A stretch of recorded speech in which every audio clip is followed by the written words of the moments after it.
Hello साथीहरु, आजको यो भिडियोमा तपाईहरुलाई बताउन गइरहेको छु smmnepali.com तपाईहरु कसरी युज गर्न सक्नुहुन्छ। भिडियो ढिल हुन गरी स्टार्ट गर्दैछु। तपाईहरुले सिम्पली क्रोममा जानु र smmnepali.com सर्च गर्नु।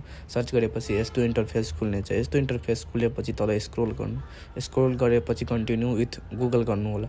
कन्टिन्यू विथ गुगल गरेपछि तपाईहरुलाई आफ्नो कुनै जीमेल एउटा सिलेक्ट गर्नु होला। त्यो जीमेल सिलेक्ट गरेपछि तपाईहरुले यस्तो इन्टरफेस खुल्नेछ। यस्तो इन्टरफेस खोलेपछि तपाईहरु अलि तल स्क्रोल गर्नु होला, जस्तो म गर्दै छु र त्यहाँ क्याटेगोरीमा धेरै नै सर्भिस छ। तपाईहरु आफ्नो डिजायर सर्भिसहरु बाइ गर्न सक्नुहुन्छ। तपाईहरुले सिम्पली पहिला एड फन्ड कसरी गर्ने त्यो सिकाउनु वाला छु। तपाईहरु त्यहाँ हेर्न सक्नुहुन्छ सर्भिसको तल एड फन्ड। त्यो एड फन्डमा जानु होला। त्योमा गएपछि तपाईहरुले एउटा भिडियो पनि हेर्न सक्नुहुन्छ।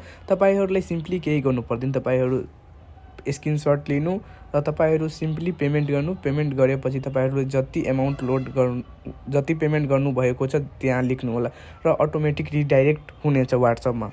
र अहिले मसँग फन्ड छँदैछ, अहिले म गर्दिन लोड। तपाईहरु गर्नु होला, सुरुमा लगइन गर्नुहुन्छ र तपाईहरुलाई म एउटा अर्डर लगाएर हेराउनु वाला छु आज।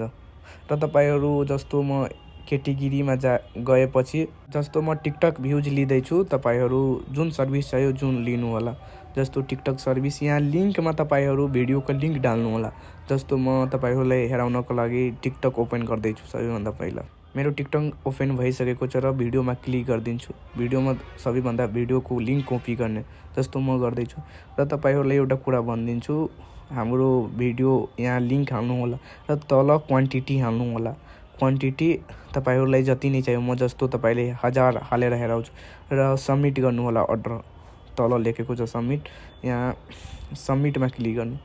सबमिटमा क्लिक गरेपछि तपाईहरुको सिम्पली अर्डर लाग्नेछ। जस्तो मेरो यो अर्डर आइडी सबै दिइहालेको छ तल।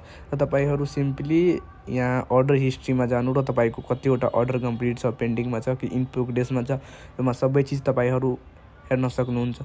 जस्तो म फेरि टिकटकमै जाँदै छु। पहिला मेरो भिडियोको भ्युज हेर्नु 203 छ। स्क्रोल गर्दै छु। तपाईहरु सिम्पली 2 देखि 3 मिनेट वेट गर्नु होला। हाम्रो भ्युज इन्स्टेन्ट नै बढ्नेछ। 203 छ अहिले पनि। र स्क्रोल गरेपछि तपाईहरु हेर्नु, रिफ्रेश गरेपछि हाम्रो भ्युज बढिसकेको छ। र तपाईहरुले यो प्यानल युज गरेर तपाईहरु फेसबुक कसरी मोनेटाइज गर्न सक्नुहुन्छ म नेक्स्ट भिडियोमा नै बताउनु वाला छु। आजको लागि यति नै। तपाईहरु एकचोटी प्यानल चेकआउट गर्नु होला।